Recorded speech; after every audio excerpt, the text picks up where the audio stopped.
Contundente es el resultado electoral con que Donald Trump ganó la presidencia de los Estados Unidos, imponiéndose a la candidata demócrata Kamala Harris, quien, ante lo inapelable de las cifras, felicitó públicamente al ganador. El candidato republicano superó de largo los 270 votos electorales del complejo sistema eleccionario de ese país. Sumó 295, mientras la señora Harris solo llegó a 226. En números redondos, una diferencia de prácticamente 14 millones de votos hizo inalcanzable la distancia favorable al expresidente que en el próximo mes de enero volverá a la Casa Blanca.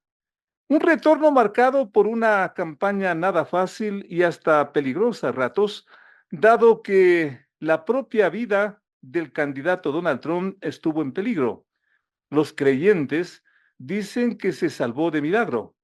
Nada fácil la jornada en la que los demócratas tuvieron que improvisar candidato para reemplazar al veterano Biden, cuyas expresiones lo marcan y de las cuales también estaremos comentando con nuestro invitado del día de hoy, el doctor Francisco Paredes, internacionalista que nos honra con su presencia para empezar por la pregunta de cajón y que todo el mundo se está haciendo y con razón a esta hora. ¿Por qué ganó Donald Trump? Doctor, bienvenido. Bien, muchísimas gracias, Félix. Gracias por la invitación. Un saludo muy cordial a todos los escuchas el día de hoy. Donald Trump gana, en mi opinión, porque hay tres factores que le juegan a favor. En primer lugar, el factor económico, porque durante los 4 años pasados el manejo económico del presidente Biden no ha sido el mejor. Hemos visto unas cifras de inflación no percibidas en los últimos 50 años, cosa que se contrapone a lo que hizo Trump durante su gobierno, que pudo mantener la inflación en índices bajos. Mal manejo económico. Hay un mal manejo económico, una sobreimpresión de dinero para los grandes proyectos públicos, desde luego, con un fin público legítimo y demás, pero esto sucede en un contexto en el que el país se encuentra enfrentando o saliendo recién de un COVID, de una pandemia que fue difícil para el país. Y el siguiente golpe que recibe el ciudadano común es la inflación. Cuando uno mira las noticias, cuando uno mira las expresiones de los ciudadanos, cuando uno mira qué es lo que ha sucedido, la queja principal es no nos alcanza la misma plata para comprar lo mismo que comprábamos hace un par de años atrás. Tres factores. El primero, lo económico. El El segundo, primero, el factor ya, económico, sin lugar a dudas. que es determinante. Es el factor determinante y yo pensaría que es el factor más importante, porque el mal manejo económico de Joe Biden, su estado mental que no se encuentra en sus mejores capacidades, su distracción ante lo que sucede en la geopolítica, su poca intervención en materia internacional, lo han hecho ver como un presidente débil. Ese quizás sea el segundo factor. ¿Cómo lo percibe Joe Biden? ¿Qué es lo que quiere el ciudadano? El ciudadano quiere un líder o una lideresa fuerte, con carácter, que sepa poner la casa en orden, que sepa controlar las relaciones internacionales y que internamente pueda proteger los intereses del pueblo. Entonces, ese es quizás el segundo factor, el no verlo a Joe Biden, ni a su sucesora, en este caso Kamala Harris, como una lideresa, un líder fuerte de capacidades, con eh, u- una serie de necesidades que ellos debieron haber cumplido a nivel eh, del manejo económico y cómo se ve Estados Unidos hoy en día ante el resto de los países, una debilidad, por así llamarlo. El segundo factor. Ese es, por ahí veo el segundo factor, Ya. la falta de liderazgo de Biden y el enorme liderazgo de Donald Trump. Es un animal político, Donald Trump le encantan los escenarios, le encanta estar en los rallies, le encanta salir a conversar con la gente, estar en los medios, es lo suyo. Polémico y todo, pero un líder. Es un líder, sin lugar a dudas. Y quizás de este segundo factor de liderazgo deviene el tercer factor que yo creo que marcó mucho la discusión y es el tema migratorio.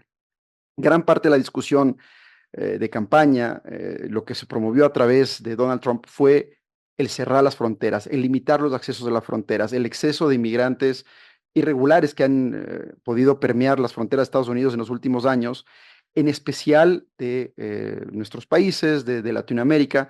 Y este es un factor que importa e importa mucho al ciudadano común. ¿Se les viene días más difíciles a los migrantes o al revés? Yo pensaría que, a ver, miremos qué fue lo que pasó, miremos en cifras.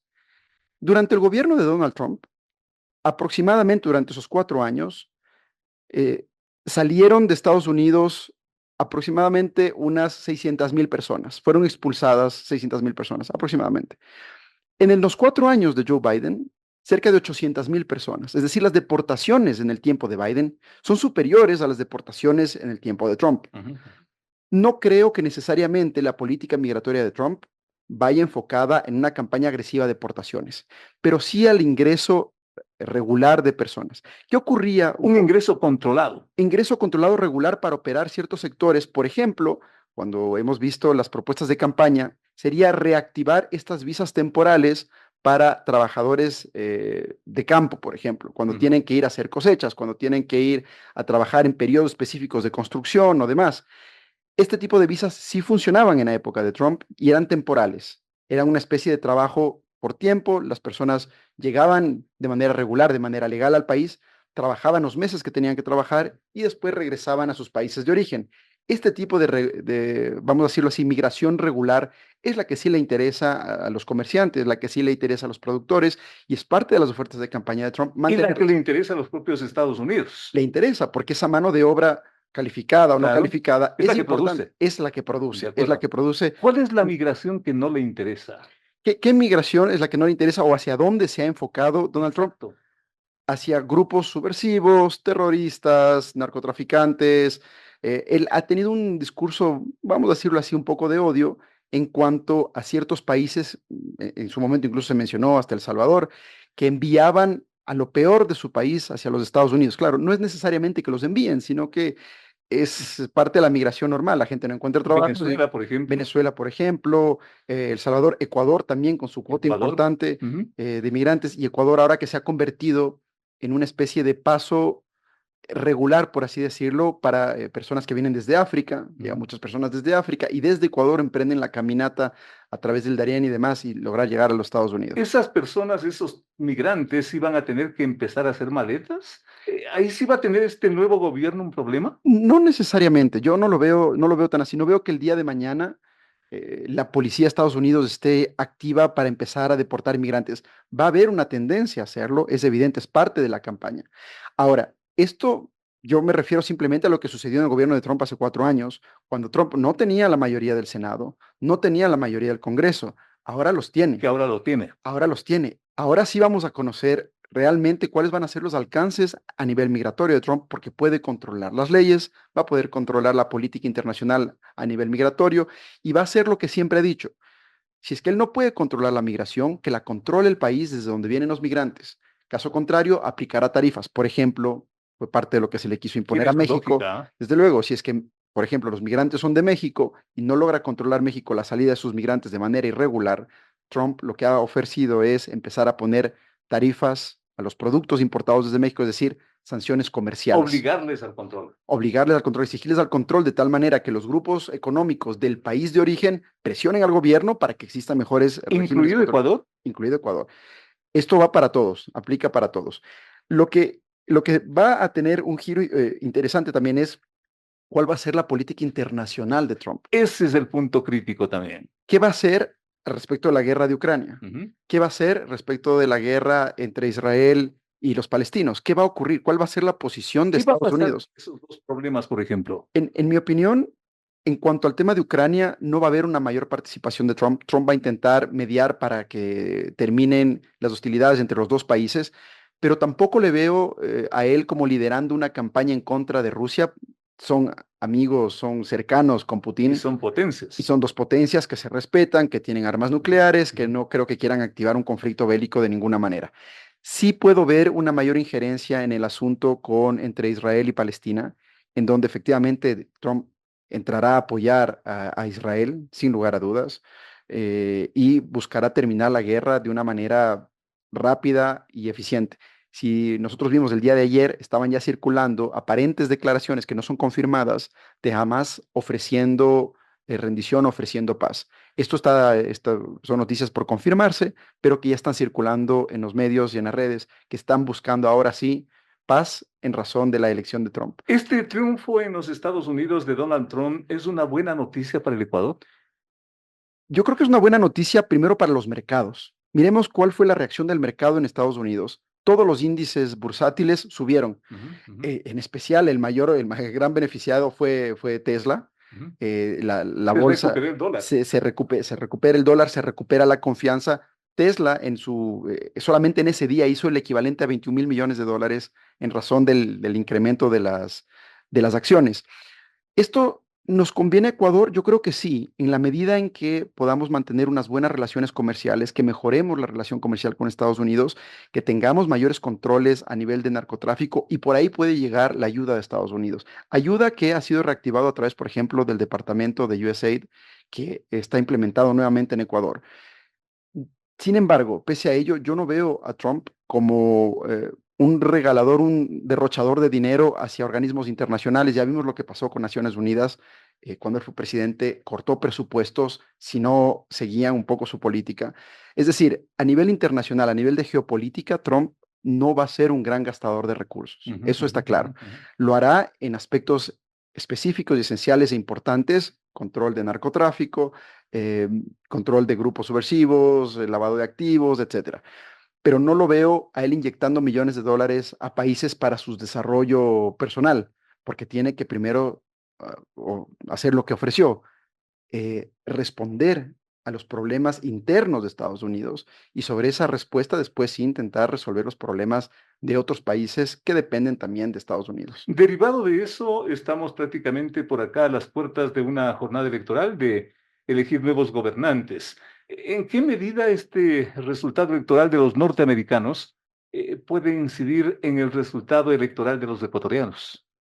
Bueno, miremos primero qué es lo que ha sucedido inmediatamente después de la elección de Trump. La primera decisión fue remover a Yvonne Baki de la Embajada de Francia. Ese es un punto ¿Y por que no se qué? ha comentado mucho. ¿Y por qué lo hacen? Porque Yvonne Baki es amiga personal del presidente Trump.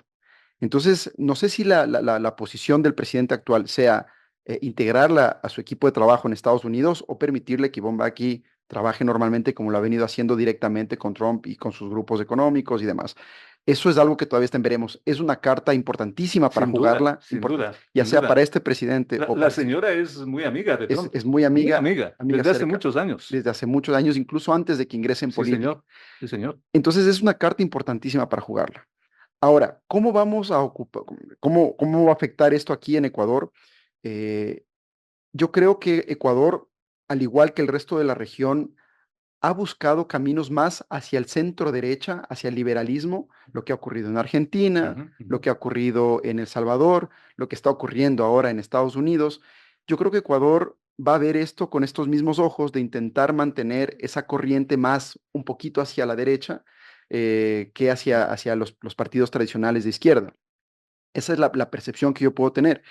Em, Partiendo de la base de que eso parecería que fue lo que se intentó hacer con la elección del presidente Daniel Noboa, es decir, apartarse un poco los movimientos correístas de izquierda y entrar en algo que se entendía, al menos que era algo más de derecha, de centro derecha. Consecuentemente, podría ser una primera gran preocupación para el presidente electo norteamericano la aparente o supuesta caída que se dice está registrando la candidatura de Noboa.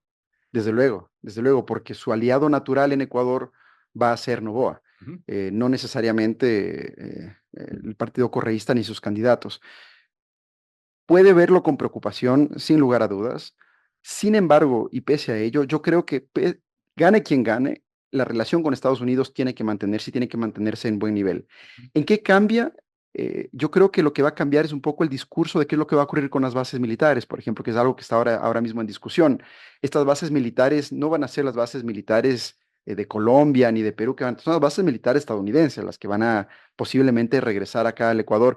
Esto implica que el mantenimiento de estas bases militares implica una buena relación con quien sea el candidato a presidente que pueda seguir esta línea de bases militares, por ejemplo. Esto puede ser parte muy explotada por parte del actual candidato, bueno, presidente y candidato Novoa, para regresar al poder sobre la ayuda y la cooperación de Estados Unidos. También hay cooperación no directa, ¿no? Es decir, eh, cooperación en materia de inteligencia, presupuestos que se asignan por parte de Estados Unidos para contribuir a países como Ecuador, que no necesariamente se los conoce porque no están a simple vista, pero a nivel de inteligencia, por ejemplo, sí que existen recursos que están siendo y que siguen siendo inyectados al Ecuador de distintas maneras, precisamente para combatir delitos de narcotráfico y demás. Qué interesante, mucho que comentar, mucho que preguntarle, pero para terminar, doctor, por donde empezamos hablando del triunfo de Donald Trump,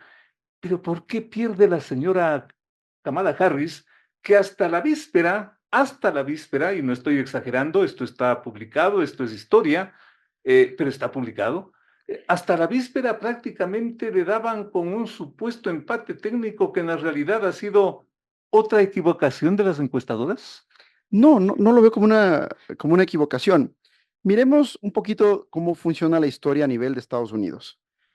Cuando Trump gana en el año 2016 las elecciones, gana con aproximadamente 63 millones, perdiendo el voto mayoritario, por así decirlo, de 65 millones en ese momento contra Hillary Clinton. En las elecciones del año 2020, hace 4 años, Donald Trump tenía 74 millones de votos. En estas elecciones, Donald Trump vuelve a conseguir 74 millones de Así votos. es. ¿Qué es lo que cambia, en mi opinión? El mal trabajo de Joe Biden, quien en las elecciones pasadas obtuvo 81 millones de votos y en estas elecciones su sucesora, Kamala Harris, aproximadamente 62 millones de La votos. mala gestión de Biden le pasó factura, Le, consecuentemente. le pasó factura la mala gestión, la falta de liderazgo, los Ya. problemas económicos. ¿Y qué es lo que sucedió? Trump pudo mantener sus votantes duros, aproximadamente 74 millones de personas, y Kamala Harris perdió cerca de 20 millones de votantes, es decir, de gente o que no fue a votar o que votaron tal vez por alguno de los otros candidatos, que existían otros dos candidatos más, que juntos llegarían a 1 o 2 millones de votantes. Pero lo importante es que ese mal manejo económico, esa falta de liderazgo, esa falta de mostrar aptitudes para manejar las riendas de la política internacional, le pasaron factura a Kamala Harris, quien también se veía como una candidata algo improvisada, algo de último minuto, alguien que entró simplemente para suplir o para tomar el puesto de un presidente que se veía con una salud mental en decadencia. Doctor, agradecerle por su presencia, por su brillante análisis frente a una situación tan compleja. Un conocedor como usted, las cosas pues las hace sencillas y eso es bueno para el público, para que entendamos lo que acaba de ocurrir se dice la principal potencia del mundo. Yo creo que económica no hay duda, militar, eso está por verse y ese seguramente va a ser otro de los dolores de cabeza que le esperan al nuevo gobernante. Un gusto tenerle por acá, estimado doctor Francisco Paredes, muy Muchísimas amable. gracias, Félix.